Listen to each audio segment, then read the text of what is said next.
Okay, JFK, all international traffic. Right. And that's because of our Canadian brothers. Right. And the United States is now going to attempt to reroute the traffic through the Caribbean. And we are now on the horn to our brothers down there. Our brothers and sisters in the Caribbean who we just had a real nice party with, as you'll recall not long ago. Right, right. So we're on the phone to our Bahamian brothers and sisters now. Thank you very much. Okay.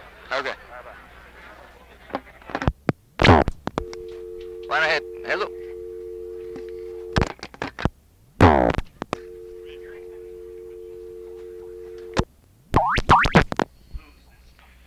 Minute plus third one, yes.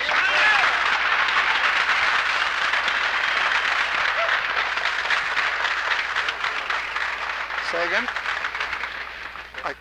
I cannot hear you. Yeah, okay. Is Ron Lerner in? Ron Lerner is somewhere around. Who's calling? That's Tony Ramirez. Okay, you want to leave a message or have him call you? I left a message a couple of minutes ago. Sounds like the meeting's still on. Yeah, we're still in session. Okay. Jim, call me at home, please. Okay, you got it. Number is 451. Okay. 8384. Okay. Name is Tony Ramirez, T-O-N-Y. Okay. R-A-M-I-R-E-Z. I think it's Ron or Don Coban. Yeah. Yeah, they're around, but they can't come up here now. Okay, we'll have Ron call me at home. You got it. Then the next thing I know, at 11:30, Atlanta Cluster, Murphy. This is Don Murphy.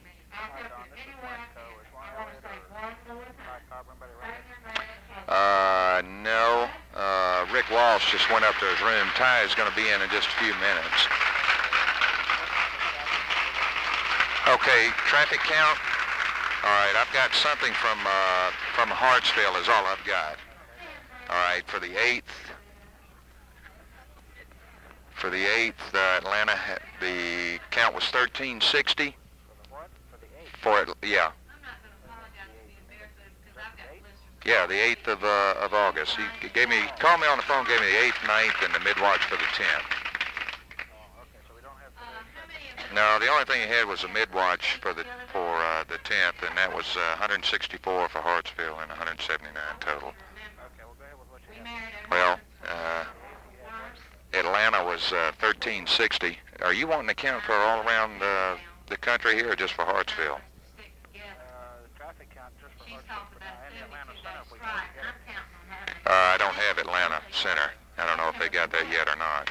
The 8th for Hartsville was 1360 and a total of 1683. Okay, on the 9th, 1364. Total was 1653. And the mid-watch, on the mid-watch for the 10th, they got 164, total 179.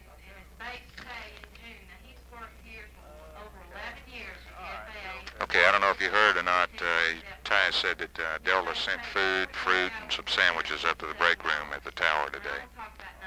And they said that Mickey Hatlich and Bill Ellison, while they were up there with Congressman Levitas with the TV cameras, so they turned the cameras their way and they ducked. They did not want to be on the TV thing, and he thought that was a little significant there. All right, well, thanks a lot, Dan. We'll, like I say, if there's anything anyone can do down there to try to get us Atlanta Center traffic, so we appreciate it. Okay, we'll work on that. I'll tell him. One of the past guys We're that not has talking deals about with, federal and state taxes, too. All right. you know, whatever we On need. top of that, Okay, I'll make sure Ron gets a hold of that. your phone. All right, bye-bye. Headquarters, Nala. Yeah, this is Betty. Is someone around there that can talk to me about the ticket signs that may have been sent up to Tri-City or not? The fellow left that was taking them to Chattanooga and then to Tri-Cities. You need a name, huh? Just a moment. I'll get the name.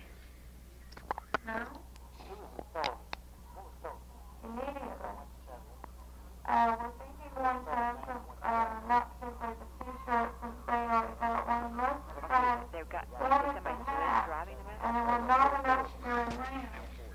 Dale Ford. Dale Ford is driving them to Tri-City. To Chattanooga? then Tri-City.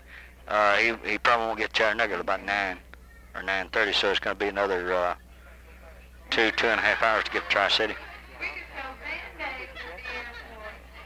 In Tri-City?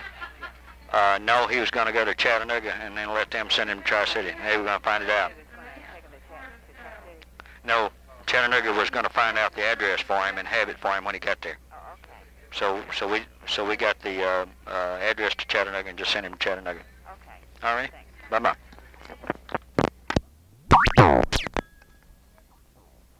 Headquarters, Novelet. Novelet, this is Mike. How you doing, Ron? Hey, Mike. Ron, you got someone there that can operate the tape recorder or whatever? We got a message to put out on tape. Just a moment. Hey, this tape is going, right? It shows this tape going. Okay, all right. Just a minute. I'll get another party on the line. We'll be ready to go. Okay, Jax, you there? Jacksonville, you there? Jacksonville, you there? Who? Jacksonville. This is Dave. Yeah, Dave? Yeah. Yeah, okay, fine. You're in Jacksonville, aren't you? Yeah. Don't say it on the phone. His goddamn wires are probably tapped. Nah, they ain't tapped. Huh? They ain't tapped. Jacksonville cluster is. Is that right? Well, ours haven't been anywhere up there according to the test. Okay, Ron, you still there? Yeah. Okay, here we go.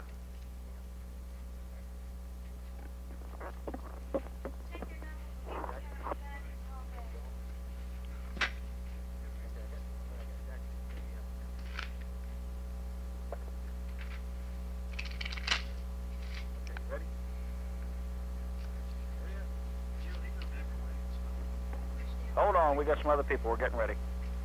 How many you gonna put on here? Huh? How many? Well, I can only put 2 on this and 2 on the other one. Ah. Okay. You gotta get the fans ready. Yeah, hang on. Yeah,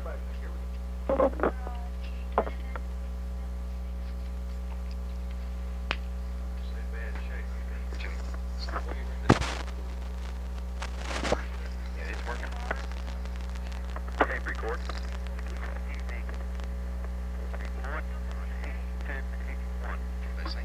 Number 1 item. FAA today. Federal court. Washington, D.C. stated that from August 3rd to August 8th, 26,000 scheduled air carrier flights have been canceled. This does not include air taxis, general aviation, and military. They also are indicating to the press immediately on under it. Number 2. TATCO has filed a formal ULP against FAA DOT for bad faith bargaining. Number 3. All facility reps are to write to their facility chiefs immediately, demanding that because of the serious questions of air safety, that he impound all tapes until the serious question of FAA criminal negligence can be determined. Advise that chief asshole, the lead asshole in the callback, that he will be personally liable for compliance with your letter. The impound should include the date of August 3rd through the conclusion of the strike. 4. The American Federation of Teachers National Union has ordered all its field organizers to report to a nearby TATCO strike headquarters and offer to give all help and assistance possible. Number 5. There are now over 100 unions giving assistance to TATCO strikes in various degrees. Number 6. Today's Aviation Daily headlines. This is the main paper here in Washington that goes to all the aviation executives and airlines, and it is primarily a vehicle for the VA. Quote, the headline, sizable layoffs are expected to begin almost immediately. In an interview with a Pan Am executive officer further down in the daily, they quote him as saying,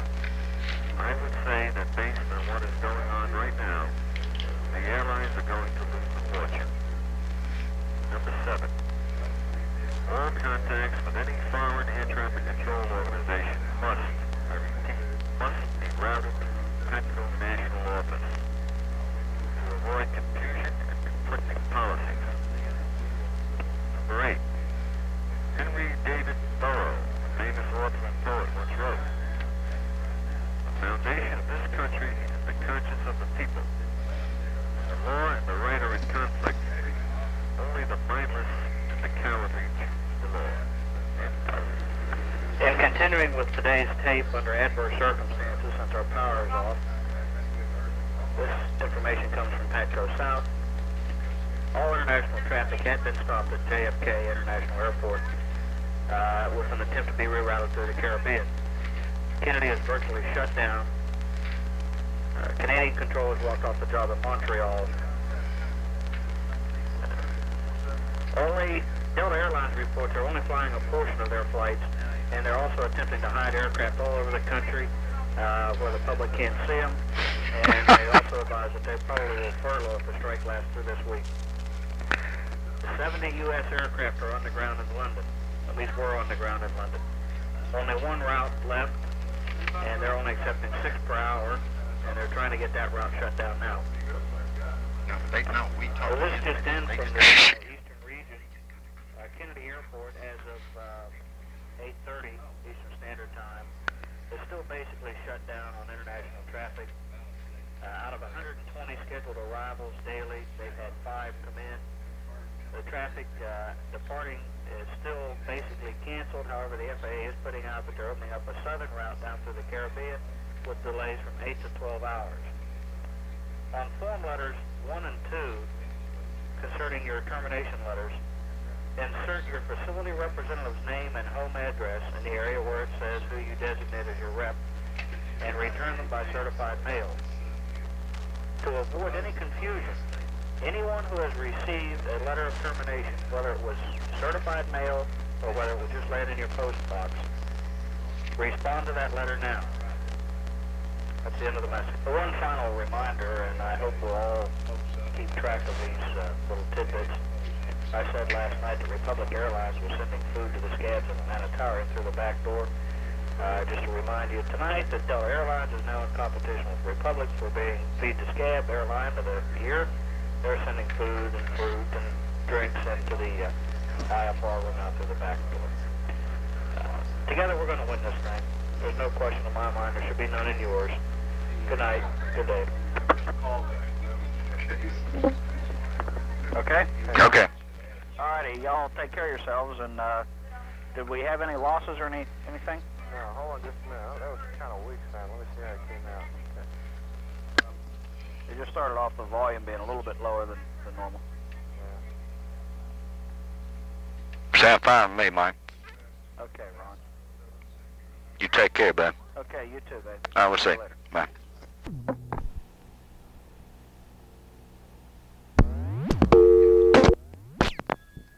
Atlanta. This is Elliot. Hey, Elliot. Who have I got? Pete Finan. Hey, Pete. Yeah. I stopped across the street to get a bite to eat, and I'll be back shortly. Is anything going on? Yeah, we just got an 8-point thing in from National. Well, how about giving it to me if you don't mind? All right, hold on just a minute. I get it.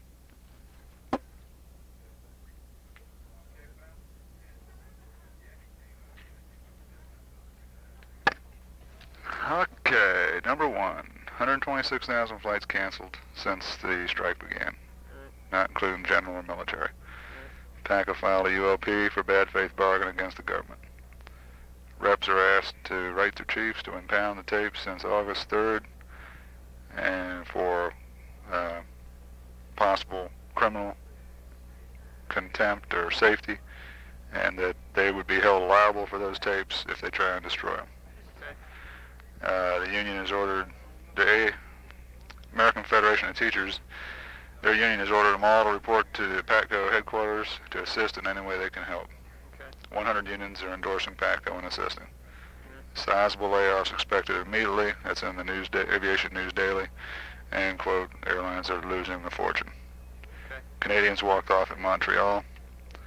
No international traffic at JFK. Okay. That's it. And that's not much, is it? Nope. But that's all that's coming down. And you know, a few other little things people are checking on back and forth. Okay. Gunnarson's been taken care of. You doing all right? Yeah. Okay. That's good. I'm across the street, and I'll probably be back about a half an hour, and I'll check in. Okay. All right, bye-bye. Bye. Headquarters, Mallett. Hey, Ron, this is Mike. Hey, Mike. Got a message to call you. Yeah, we got some Eastern figures here, and we want to see if you might have some other things that check out with that. Eastern figures? Yeah. Okay, what type of figures are you talking about? These are load factor factors and whatever that come from systems control. Okay. But what I want to know is that after we're trying to get down on that 75%, and then in addition to that we had another figure nationwide. We had 126,000 cancellations. If that is so, then the 126,000 cancellations. wasn't that correct? No, 26,000. Okay, that's come out on the tape. It sounded like okay. All right, on that, how many was originally scheduled for August? How many flights a day are scheduled? Yeah, well, I mean, during that time frame. See, I don't know. Can we arrive at a figure that way? Well, if you figure there's 5 days, that's 5,200 flights a day canceled, and if that's 75%, that would mean that there would be 4 times that 21,000 flights a day. Right, 21,000 flights a day. But what I'm saying is the way to check that would be how many did they have originally scheduled on the August published digest. See, I don't know. We don't have that information. Okay. Yeah. But I do know. There's always been this figure bannered about of 14,000 a day. But I think what that is, there's 13,000 flights airborne at any given time. Yeah. So, but I don't really know. I know that they also give a figure of 800,000 passengers a day. Mm-hmm. Okay, you want to jot this down, just general information, and if something else correlates with it. Okay, they've got 50% of all Boeings and 9s in service. Okay, they got they're running 100% of their 1011s and A300s. They are still sticking with the figure of running 75% of their flights, and they're running at a. Wait a minute, I'm sorry. Run that back part by me again. You got 100% of 1011s and A300s. Right, and 50% of the. Airlines, right? Right, and they're running 50% of the Boeings and 9s. And before the strike, their load factor was 55.9, and now their load factor is 60.1 of the ones that they're running. Okay, now that's of course, and of course that 60.1 is of 75% of their. Yeah, you would think the load factor would be way up. Yeah. So of the 100%, that works out to about 45% or something of the. Of, 4% of their on the load factor of the. And reduce 25% of their flights. Yeah. So I thought that was information that you having all the information come around, you might have something to correlate just to work with. You might be able to figure something out on based on national. These are Eastern Airlines figures, right? Right. Okay. And you know the guy that got those, right? Well, no, I don't. I don't want to know. Okay. Okay. Okay. I appreciate it, Ron. All right, we'll see you. Okay, Bye. take care.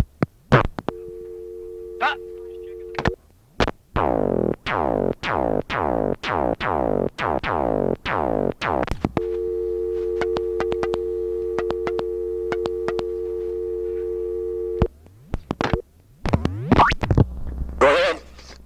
Yeah, it's David Hall at WSB Radio. David, thank you very much. I appreciate it. Okay, you ready to roll?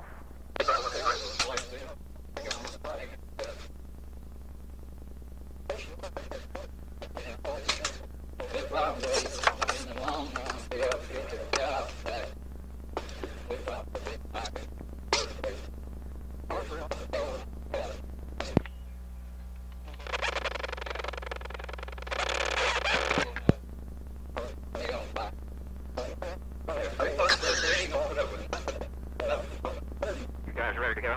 Yes, sir. Go ahead, David. The first report in the series is from Stockholm, Sweden. He doesn't identify himself, and I did on the report, and I'll go ahead and run it. It runs about a minute and a half, I believe. Okay, thank you much. Sure thing. Here it comes. All the international airports here in Scandinavia are crowded with passengers waiting for flights delayed between 5 and 24 hours. One plane for New York left Stockholm, got only to Oslo, Norway, where 300 passengers had to stay overnight at hotels. For the situation in France, over to Lee Green. French air traffic controllers boycotted flights to the U.S. briefly, but have since changed that strategy. They have been assured by the FAA that U.S. airspace is safe. There are delays and inconveniences, but no one has yet been stranded. With the situation in Rome, here's Keith Miller. At Rome's Leonardo da Vinci Airport, passengers heading for the United States are checking in on a standby basis only. Airline officials say the okay to take off has not been received. Passengers are nervous that they'll be stranded here. Many are Americans heading home from vacation.